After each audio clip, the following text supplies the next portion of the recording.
Namo Siddhayam Namo Aidiyam Namo Sayadam Namo Loiso Samphudam Jijaya Zanigi Kummikalam Kudehi Ritsudirandiri Narimay Teepuri Muppunavay Chidanandai Kirupai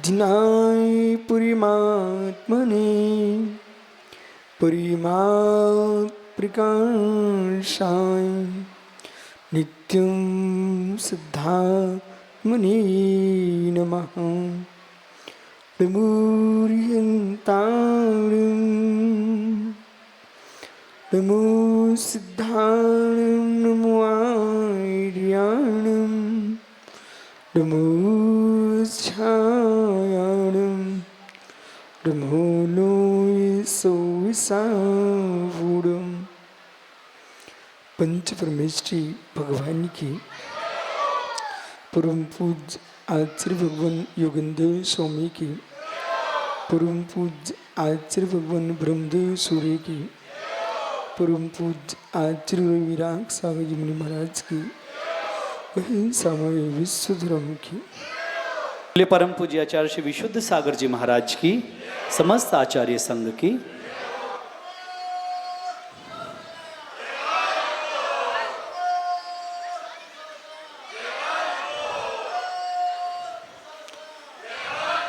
बंधु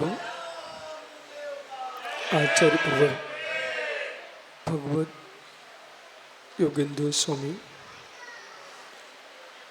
ग्रंथराज परमा प्रकाश जी ने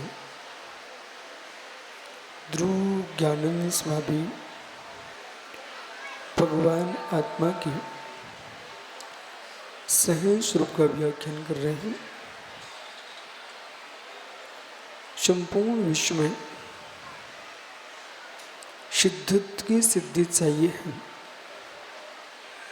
तो शुद्धात्मा पर दृष्टिपात करना पड़ेगा। उस शुद्धात्मा को प्राप्त करना है तो संयम पर लक्ष्य रखना होगा। शुभम के साधन में उतरा जीव वह सारे जगत को परमात्म भूत देख रहा है। वो परमात्म भूत देखते हुए 176 में दोहा सूत्र में भगवत योगेंद्र स्वामी कह रहे हैं डिम्मल फलियम जेम जिय भिन्नो पर की भाव अप साहु ते मुड़ी सैलु कम साहु। स्फटिक मणि के सामने जैसा पुष्प आया मणि का वैसा वर्ण हुआ। वो मणि जो है नाना रूप दिख रही है। मणि का नाना रूपना जो है वो पराश्रय भाव है। ये मनुष्य त्रियंच देव नारकी ये नाना रूपत्व है। ये नहीं आत्मा का शुद्ध स्वभाव। जैसे स्फटिक के सामने से सारे पुष्पों को हटा दिया जाए तो मणि जो है सो है। यही जिन दीक्षा की साधना है, चाहे प्रणय सागर हो, प्रणीत हो, प्रणत हो, प्रणुत हो, प्रणव हो, इन सभी साधकों के अंदर साध्य आराध्य संकल्प साम्य सौम्य सारस्वत सद्भाव संयत सारस्वत संजयंत जितने साधक हैं मित्र साक्ष्य वो सद्भाव इन सब के भीतर एक भगवान आत्मा विराजमान है। इनकी दीक्षा विशुद्ध सागर के चेहरा देखने के लिए नहीं है, चेहरा शून्य भगवान आत्मा को देखने के लिए। इनकी दीक्षा अन्य किसी प्रयोजन से नहीं है। चेहरा देख के आया जा सकता है, पर चेहरा देखने के लिए नहीं आया जाता। चेहरा देख के आया जा सकता है, पर चेहरा देखने के लिए नहीं आया जाता। महात्मा बोला, दर्पण देखे बिना दर्पण में दिखता नहीं, पर दर्पण देखने के लिए दर्पण देखने जाया जाता नहीं। दर्पण में अपना चेहरा देखने के लिए दर्पण के सामने जाया जाता है। इसी प्रकार से जो जो साधक दीक्षा प्राप्त करते हैं, वे गुरु के चेहरे को देख करके, गुरु के स्वभाव को देख करके अवश्य आते हैं, पर गुरु के लिए नहीं आते हैं, निज के प्रभु को प्राप्त करने के लिए आते हैं। संपूर्ण विश्व में एक श्रवण संस्कृति ऐसी है जिसमें दास नहीं बनाया जाता, सभी मुनियों के नाम पर सागर लगा हुआ है। ये दास प्रथा नहीं है। मित्र, यहाँ बूंद को समुद्र बनाया जाता है, यहाँ भगवान आत्मा को दास नहीं बनाया जाता। ये बूंद को सागर बनाने की जो कला है, उसका नाम जिन दीक्षा है। संतोष जी, इसलिए ज्ञानी जीव में कहीं स्फटिक को काला मत देखते रहना, स्फटिक को पीला मत देखते रहना, स्फटिक को नीला मत देखते रहना। जो नीला पीला दिख रहा है, ये पुष्प का नियोग है, ये पत्र का नियोग है, मणि तो मणि है। ऐसे जो जगत में स्त्री दिख रही है, पुरुष दिख रहा है, नपुंसक दिख रहा है, छोटे महाराज बड़े महाराज, जो कुछ तुमको रूप दिख रहे हैं, एक कर्मों का पुष्प है, एक कर्मों का पुष्प है। आत्मा शुद्ध त्रिकाल ध्रुव क्या एक स्वभावी है। रिमल पुलियो जेम जीव भिन्नु कर्म पर के भावम अपसाओ जेम पुणी शैलु कम सावो भिन्नु भूति जेह जीव जेम यथा कुशु करता क्या जपा पुष्पादि उपाधि रूपा प्रकृत भाभा। समझ में आ रहा है? दर्पण में किसी का काला चेहरा दिखता है क्या? भाई गोंदिया, आप दर्पण के सामने जाओगे तो आपका चेहरा नहीं दिखेगा क्या? दिखेगा ना? ओहो प्राचार्य जी, आप जाएंगे दिखेगा कि नहीं दिखेगा? किसी गोरे आदमी ने सामने दर्पण के पहुंचा और भिन्न पुरुष दूसरे देख रहा था, वो कितना गोरा दर्पण दिख रहा है। इसी बीच में कोई काला पुरुष चेहरा लेके पहुंच गया तो दूर से देखता है, वो दर्पण कितना काला दिख रहा है। हे मित्र, तुम दर्पण को ना गोरा देखो ना काला देखो। एक गोरे काले लोग आ रहे हैं जो दर्पण में झलक रहे हैं, इन सबको हटा दो। दर्पण जो है सो है। माताओं, दर्पण कैसा है? जो है जैसा है वैसे ही है। लेकिन ये नीला पीला काला क्या दिख रहा था? दर्पण में जो नाना रूपता दिख रही है, ये दर्पण के रूप है कि मित्र पर रूप का रूप है, पर रूप का प्रतिबिंब है। ये पर्याय में पर्याय का उपचार है। ये पर्याय में पर पर्याय का पर पर्याय में उपचार है कि दर्पण ऐसा है। स्पष्ट समझो, स्पष्ट समझो। माताओं, दर्पण कैसा है? सफेद की काला है? जोर से बोलो, जोर से बोलो। ओहो, इतनी तो आपको समझना है। जो है दुनिया में कुछ मत सीखो, इतनी सीख के जाओ। अपनी अंतिम सांस तक तुमने सीख लिया कि जो है सो है। कितनी जीवन में तुम बिगड़ जाओगे, एक दिन याद आएगा हम उसे भूल गए थे। जो है सो है। दर्पण गोरा है कि दर्पण काला है? दर्पण कैसा है? जो है सो है। बस ज्ञानी, इन चेहरों को देखकर मत रीझो, इन चेहरों को देखकर मत रीझो। चेहरे में कुछ नहीं है, उसे देखो जो है उसे देखो जो है सो है।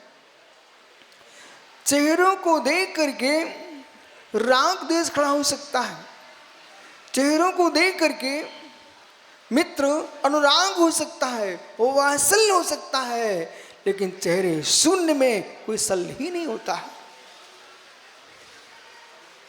इसलिए यहां पर कह रहे हैं चेहरे को मत निहारिए। पिन्ने है मित्र, चेहरे को मत देख भाई। ज्ञानी चेहरे को मत देखो, तुम उसे देखो जिसमें चेहरा ही नहीं बचा है, फिर भी जगत के चेहरे झलक रहे हैं, उसका नाम सिद्ध परमात्मा है।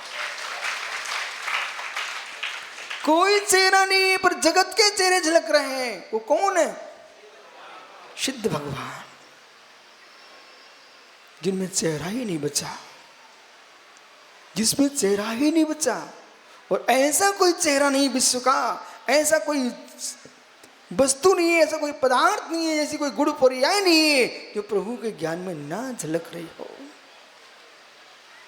ये सभी मुरझाज ये तो गुरु भक्ति में ऐसा बोल रहे थे, पर लक्ष्य सबका एक ही है, लक्ष्य सबका एक ही है, चाहे सोम हो चाहे शाम हो, चाहे सोम हो चाहे संयंत सारस्वत हो, प्रणव प्रणय प्रणुत, जितने यहाँ बैठे हुए मित्र सबका लक्ष्य एक ही होना चाहिए।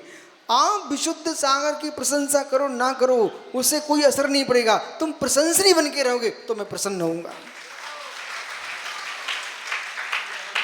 बाहर के लोग आके यूं कहें कि गुरुजी जिनको आपने दीक्षा दी थी, आपके लोगों के संस्कार सफल हो गए कि वे जीव जगत के चेहरे नहीं देखते हैं, सामायिक को देखते हैं।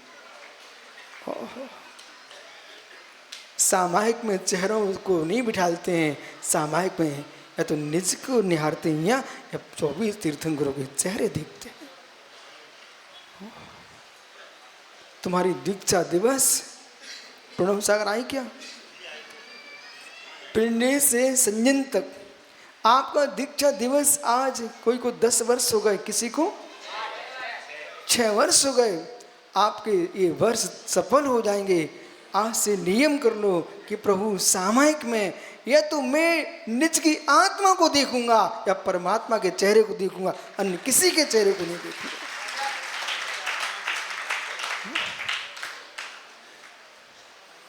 तो विधि में मालूम भगवान से मंदिर स्वामी के कैवल्य ज्ञान में झलक रहा है कि आज कलयुग में पंचम काल में भरत क्षेत्र में ऐसे भव्य श्रावक हैं जो ज्ञानी किसी व्यक्ति की शादी की सालगिरह नहीं मना रहे हैं, ये संयमियों की दीक्षा दिवस मना रहे हैं और बे भगवान के ज्ञान में झलके कि ये दीक्षार्थी भाई पर के प्रपंच को नहीं देख रहे हैं, निज भगवान आत्मा को देख रहे हैं।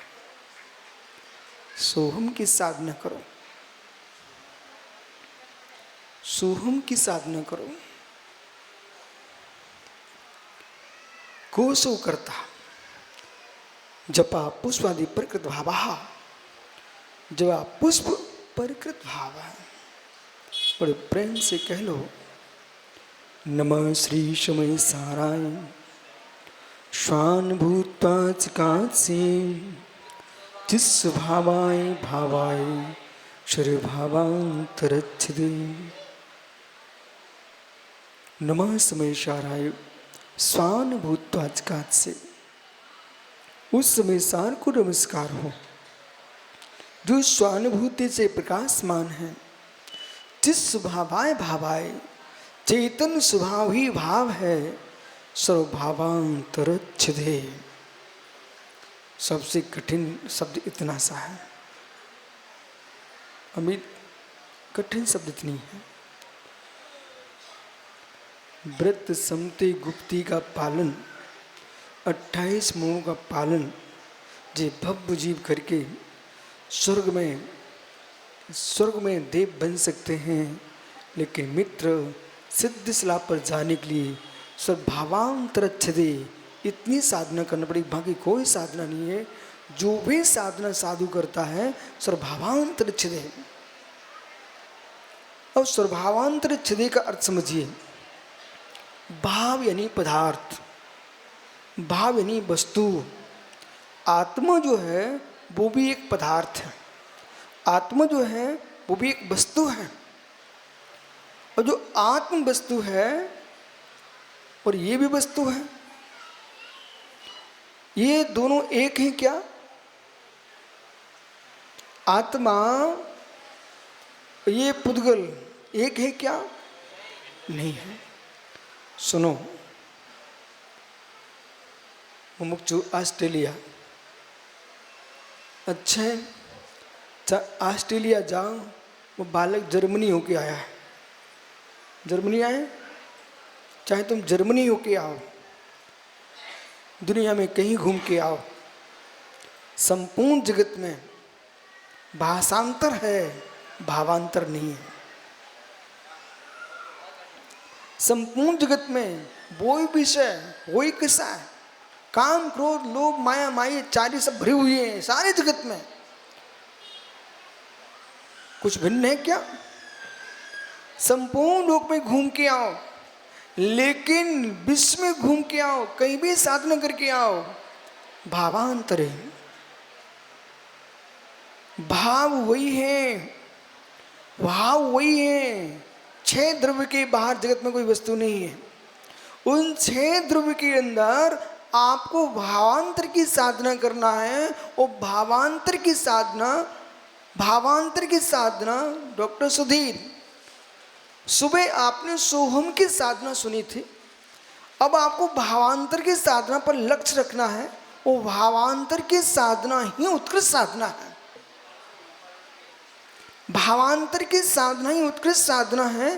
संपूर्ण साधु जीवन, संपूर्ण साधु जीवन मात्र मनोज इसके लिए है, मात्र मनोज इसके लिए है कि मैं सबसे भिन्न हूं, मैं सबसे भिन्न हूं, मैं सबसे भिन्न हूं, मैं सबसे भिन्न हूं। भावांतर छिदे, पर भाव में निज भाव का अंतर है, ऐसा ज्ञान कीजिए। पर भाव में निज भाव का अंतर है, वो अत्यंत भाव है, ऐसा निर्णय कीजिए। और ऐसा निर्णय करते करते आइए मित्र, एक क्षण के लिए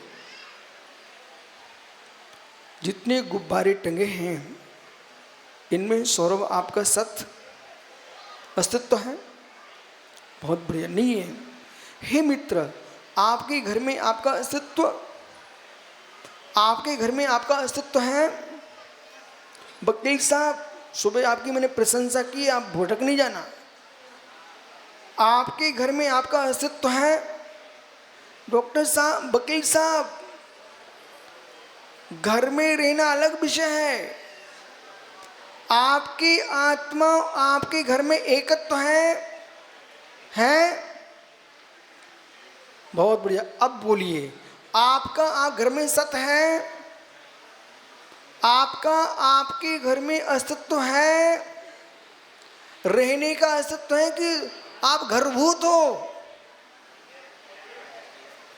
आपके घर की मुड़ेर पर आपका सत है कि नहीं है? वकील साहब, अभी समय सार से बहुत दूर हो। जो व्यक्ति अपनी देह में अपना अस्तित्व मान रहा है मित्र, वो समय सार में नहीं है, अपने घर की मुड़ेर पर अपना अस्तित्व मानेगा, वो समय सार में कैसे हो सकता है? पुनः देखिए, आपकी दुकान में आपका सत, आपका सत यानी आपकी आत्मा और दुकान एक है क्या? नहीं है। आपका भवन आपकी आत्मा एक है क्या? नहीं है। आपके वस्त्र आपकी आत्मा एक है क्या? नहीं है। जो बेटा, अभी महाराजों ने आपको बहुत सुंदर सुंदर बातें बताएं, ठीक है, अपने गुरु के उपकार को स्वीकार किया, लेकिन हमारा कर्तव्य उनसे प्रशंसा सुनकर के मुझे प्रसन्न हो जाना नहीं है। वो वस्तु का निर्णय समझना है कि जैसे कि वकील साहब वकालत कोर्ट में जाएंगे तो बोला अपना वस्त्र चेंज कर देते हैं। वकालत के लिए जाएंगे, आपके वस्त्र परिवर्तित हो जाते, बोले भेष बदलता है। डॉक्टर भी अपने क्लिनिक में होता तो गले में आला डाल लेता है। हर व्यक्ति की अपनी अपनी भेष है। आजकल विद्यालय में टीचर भी जाते तो बैग लेके जा रहा है, सरकार ने नियम बना दिए खाली हाथ नहीं जाएंगे आप। मालूम है आपको प्रोफेसर भाई, बैग लेके जाओ, खाली हाथ तुम पागल जैसे दिखोगे, उद्दंड दिखोगे, बोले कुछ लेके जाइए बराबर। ओ बोला इधर देख, मतलब कोई प्रोजन नहीं है, फिर भी ये प्रोफेसर लोग टीचर लोग एक बैग हाथ में लिए और चले जाओ। बोले क्यों? तुम उद्दंड दिखोगे। हे मित्र, मुनि मार्ग जो है वो मात्र भाव स्वभाव है, लेकिन फिर भी तुम उद्दंड पागल नंगे ना दिखो, इसलिए पिच्ची कमंडल तुम्हारे हाथ में है। ये निर्गंतता की पहचान है। संयोपकरण सोचोपकरण तो है ही, लेकिन साथ में ये मुद्रा है। अब प्रश्न ये है कि क्या आपके घर का मुड़ेर आपका स्वभाव है क्या? नहीं है। बहुत बढ़िया। ऐसी आचार्यों का धर्म है, जितनी वीतरागी श्रमण हैं इनको एक शिक्षा दो। है मित्र, भवन तुमको अपना नहीं दिखा, तुम छोड़ चुके हो। माता पिता अपने नहीं दिखे, भावांतर छदे आप छोड़ चुके हो। कुटुंब परिवार धन संपत्ति आप छोड़ चुके हो। हे मित्र, अभी मत समझ लेना कि बैरागी हूं। तुमको परमात्मा का शरीर यदि आत्मभूत दिख रहा है, तब भी तुम भावांतर छदे में नहीं हो। अपने गुरु को, अपनी आत्मा को एक देख रहे हो, तब भी तुम भावांतर छदे नहीं हो। इन सबको भिन्न देख लिया है, लेकिन फिर भी आपके देह में ममत्व भी विद्यमान है, अभी भावांतर छदे नहीं हो। और ज्ञानी यहाँ तक कि पीछे कमंडल में भी राग है, भावांतर छदे नहीं हो। फिर राग में भी राग है, राग में भी राग है। मैं ऐसा हूं, मैं ऐसा हूं, भावांतर छदे में नहीं हूं। जिस क्षण योगी के एक माँ चिद्रूप पर स्थिति है, चिद्रूप पर लक्ष्य है, वही योगी सर्वभावांतर छदे। तब कहना जिस स्वभावाय भावाय, जिस स्वभाव भाव में लीन है, सर्वभावांतर छदे। माँ चित चित एवं, चित चित एवं, चैतन्य में चैतन्य की लीनता ही है मित्र, यही है मुनि दीक्षा। ये भब्बू जीव आज ऐसे संस्कार डाल रहे हैं, नियम से बुद्धिन आए, नियम से बुद्धिन आए, ये चित चित में लीन होकर के मोक्ष का विकल्प ही समाप्त हो जाएगा। इन्हें मालूम ही नहीं चलेगा, ये सिद्ध स्रा पर पहुंच जाएंगे। चित चित एवं, कुछ भी नहीं चाहिए। निम्न प्रकृत भाभा, जो कुछ दिख रहा है आत्मा का, पशु आदि अवस्था है, ये परिकृत भाव है, ये परिकृत भाव है। निर्मल फली निर्मल स्फटिकांतेम तथा भिन्नम मनुष्य जानी, स्फटिक मणि का जो स्वभाव है वो पुष्पों से भिन्न है। कम समस्मपि भावक्रम द्रविक्रम नोक्रम स्वभाव, संपूर्ण द्रविक्रम भावक्रम नोक्रम के स्वभाव से कस्मात् सकाशात अनंत ज्ञानादि गुण स्वभाव परमात्मा मिति भावार्था। अनंत ज्ञानादि स्वभाव परमात्मा ऐसा भावार्थ जानना चाहिए। अब मित्र इतने सूक्ष्म जीव चला गया, इतने सूक्ष्म चला गया। इधर देखो डॉक्टर, जितनी लंबी कसाय उतनी लंबी श्वास। आपको मेरे शब्द सुनाई पड़ रहे हैं? जितनी लंबी कसाय उतनी लंबी श्वास। वकील साहब, हाथ यहाँ पर है, वो यहाँ पर हाथ होने पर वो आपके नाक की जो श्वास की जो वायु निकल रही है, वो श्वास तुम्हारी यहाँ तक टकराए, नाक की जो वायु है यहाँ तक टकरा रही है, मतलब कि आपके भीतर तीव्र कषाय है। ध्यान दीजिए, बोला एक रहस्य की विद्या सुनो, सीखो, आज को सीख के जाओ। यदि यहाँ तक तुम हाथ किए हो और यहाँ तक हाथ किए हो, तुम्हारी श्वास यहाँ तक स्पष्ट हो रही है, या ये जीव भयभीत है, जीव काम से पीड़ित है, क्रोध से पीड़ित है, मान माया लोभ से पीड़ित है, किसी न किसी चिंता में डूबा है, लंबी श्वासें हैं।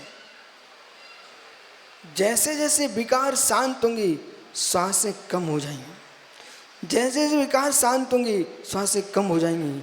और जब बिल्कुल पास में लाने पर भी आपकी श्वास की गर्म बाष्प इस स्पर्श नहीं हो पा रहा है, साथ शांत शीतल हो चुकी हैं। मित्र, जिसकी श्वासें शांत दिख रही हैं, उसकी वासनाएं शांत हो रही।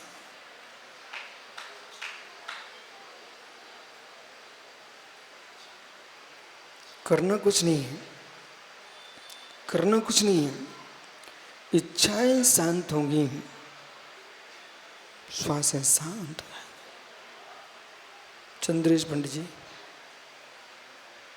हे मित्र, विकल्प शांत होंगे, श्वासें शांत हो जाएंगी। इस पर छंद लिखो आज आप, एक छंद बनाओ, ऐसा छंद बनाओ, संक्लिष्टता में श्वासों में शीतलता कहाँ, उस शीतल श्वासों में संक्लिष्टता कहाँ।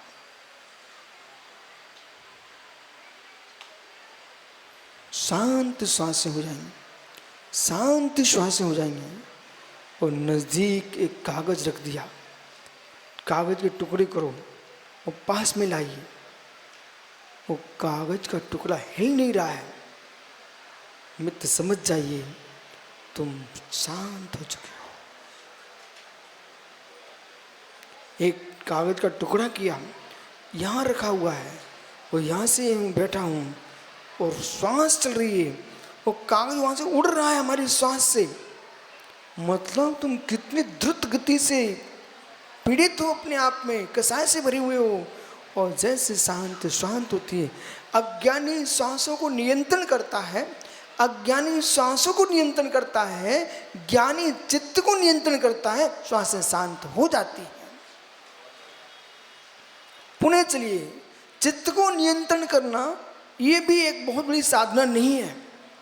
चित्त को नियंत्रण करना ये बहुत बड़ी साधना नहीं है, परेशानी है। चित्त को नियंत्रण मत कीजिए, चित्त को चारित्र में लगा दीजिए, नियंत्रण हो जाएगा। उपयोग बदल लोगे, उपयोग बदल देने से योग बदलता है, और योग बदल देने से उपयोग शांत होता है, और शांत उपयोग में सर्वभावांतर से परमानंद की प्राप्ति होती है। युवा कितनी परेशान है, युवा कितनी परेशान है। बेटा तुम अपनी परेशानी कह पाते नहीं हो, और तत्व को सुनने के लिए आप थक चुके होते हो। यदि जिनवाणी सुनने बैठ जाओ, फिर आप यहाँ पहचान करना कि गुरुजी रहस्य क्या था। रहस्य क्या था कि 1 घंटे बैठा रहा, कोई चित्त उधर उधर नहीं गया। क्यों नहीं गया? क्योंकि आपने उपयोग को भिन्न विषय ही नहीं दिया, उपयोग एक विषय में लगा रहा। सांसें बंद हो गई, चंचलता शांत हो गई, मन के परिणाम विकल्पों से शून्य हो गए हैं। यही कारण है ध्यान योग साधना में तल्लीन हुआ साधक उसके लिए नहीं कर रहा है यथार्थ में। ये पूजा करो पाठ करो इसके लिए थोड़ी कर रहा है। जो भिन्न पदार्थों में उपयोग जा रहा था उसे शुभ पदार्थों में लगा के रखा है। शुभ पदार्थों से उपयोग को ठीक करके फिर अपने निज के पास लेके आया है, और निज के अंदर के सहायक भाव को शांत करके नमो यंताणम। तो नमो यंताणम ये कोई मेरा साध्य नहीं है। नमो यंताणम ये हमारा साध्य नहीं है।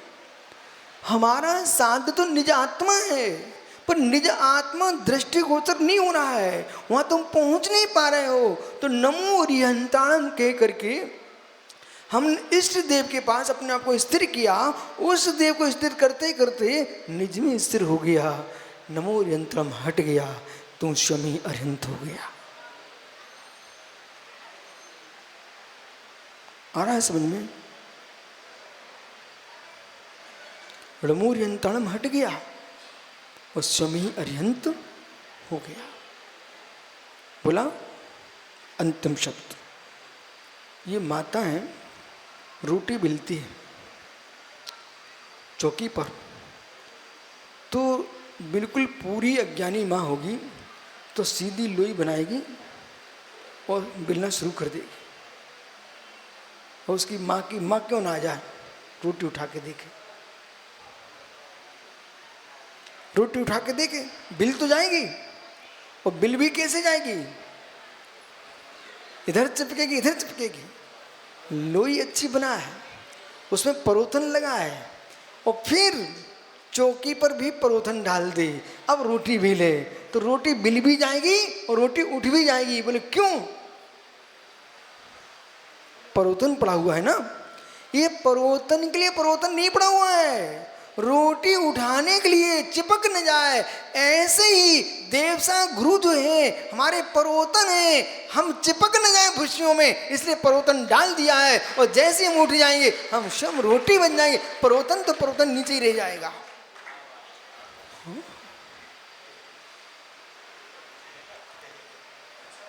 हो भाई दिल्ली बम्बई बेटा सुन रहा है ना, भिंडी सुन रहा ना भाई, मनोज इस भाई से पूछो बेटा, तेरे से ही पूछ रहा हूं, चश्मा वाला भाई, समझ में आ रहा है?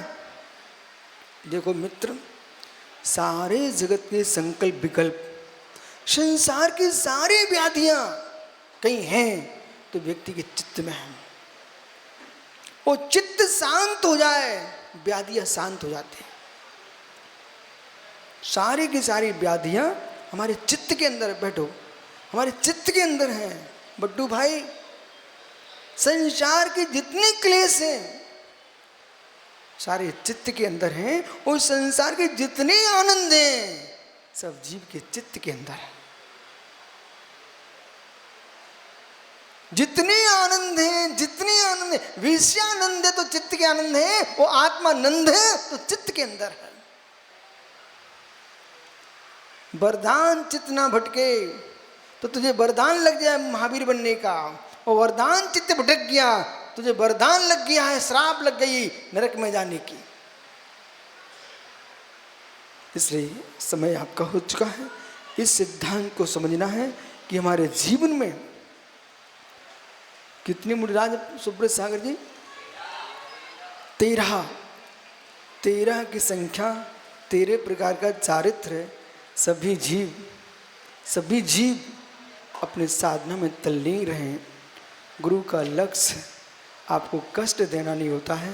संसार में जो भी गुरु होगा मित्र, लगता ऐसा है, ओ भाई ये गुब्बारे लगे ना, गुब्बारे लगा ना, कोई हवा भर रहा था, वो फूल रहा था, वो बकेल सोच रहा है फूने दे रहा। अरे हवा भरेंगे नहीं तो फूलेगा कैसे?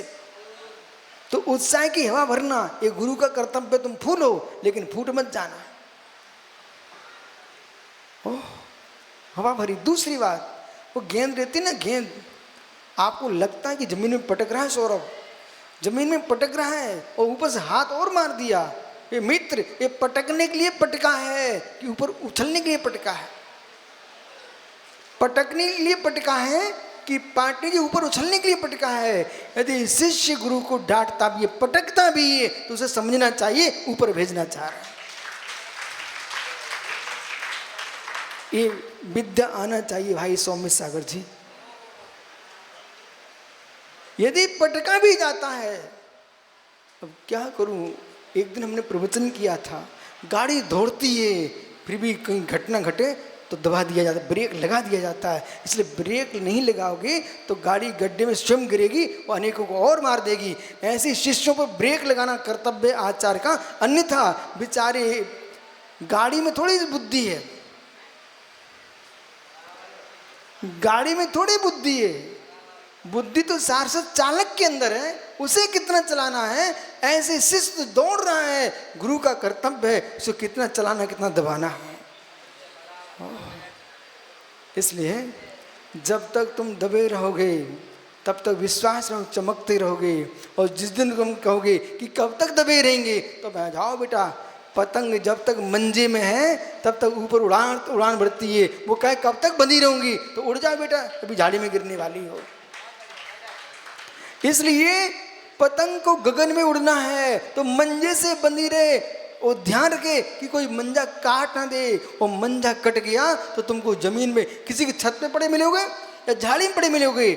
ऐसे ज्ञानियों, जीवन में कितनी तुम महान हो जाओ, जब तक भगवान नहीं हो जाओ तब तक अपने गुरु का हाथ मत छोड़ देना।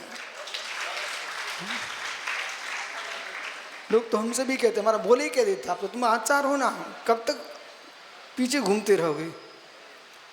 मैं कहता ज्ञानी आचार हैं, फिर भी आचार हैं। आचार हैं इसलिए तो आचार हैं। आचार न होते तो आचार कैसे होते। इसलिए आचार होना बहुत आवश्यक है अपने जीवन में। इस परम तत्व को समझो, जो है सो है। आत्म स्वभाव परिभाव